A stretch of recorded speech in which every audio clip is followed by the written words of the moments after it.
भाजप पक्षाची उमेदवारी न मिळाल्यानं ॲडव्होकेट शिवाजीराव काकडे आणि विद्यमान जिल्हा परिषद सदस्या हर्षदा काकडे यांनी अहमदनगर जिल्ह्यातील शेवगाव तालुक्यात समर्थक कार्यकर्त्यांची बैठक घेतली आहे। जनशक्ती विकास आघाडीच्या नावाखाली निवडणूक रिंगणात उतरणार असल्याचं यावेळी ॲडव्होकेट काकडे यांनी सांगितलंय। पक्षाची उमेदवारी न मिळाल्यानं ॲडव्होकेट शिवाजीराव काकडे आणि विद्यमान जिल्हा परिषद सदस्या हर्षदाताई काकडे यांनी समर्थक कार्यकर्त्यांची अहमदनगर जिल्ह्यातील शेवगाव तालुक्यात बैठक घेतली। स्थानिक नेतृत्वानं लोकांत असलेल्या उमेदवारांना उमेदवारी डावलली असून आता विकास कामांच्या मुद्द्यावर आपण सामान्य जनतेच्या दरबारात दाद मागणार आहोत। तालुक्याचा पूर्व भाग हा दहशतीखाली असून हा परिसर दहशतमुक्त होण्यासाठी जनशक्ती विकास आघाडीच्या नावाखाली निवडणुकीच्या रिंगणात उतरणार असल्याचं ॲडव्होकेट काकडे यांनी यावेळी सांगितलं। बैठकीस माजी सभापती डॉक्टर टी.के. पुरनाळे, तुषार वैद्य, शिवसंग्रामचे तालुका अध्यक्ष नवनाथ इसारवाडे, माजी सभापती ॲडव्होकेट अविनाश मगरे, कचरू चौथे, गणेश कराड,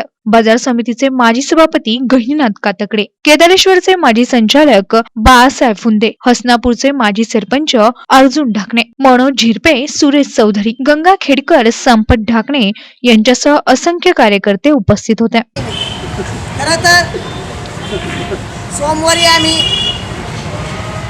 औरंगाबादला पंकजाताईंना भेटायला गेलो। अरुण भाऊ पण आमच्या बरोबर होते, आमच्या सगळ्यांबरोबर। पंकजाताईंनी तिथून डायरेक्ट फोन लावून राम शिंदेला सांगितलं की जळगावची उमेदवारी ताईंना द्यायची आणि इतर खालच्या उमेदवारात तुषार भाऊ आणि अरुण भाऊ दोघांना विचारून द्यायची। विचार फक्त लक्षात एवढंच ठेवा, ताईंचा शब्द आज पाळला गेलेला नाही। 2 दिवसांनी तुषार भाऊ आणि साहेबांनी आणि आज अरुण भाऊ इथं नसल्यामुळे अरुण भाऊ यांनी सगळ्यांनी एकत्र बसून जो निर्णय घेतला त्या निर्णयाला आपण सर्वजण बांधले। प्रतिनिधी रामनाथ रुईकर, NTV न्यूज, शेवगाव।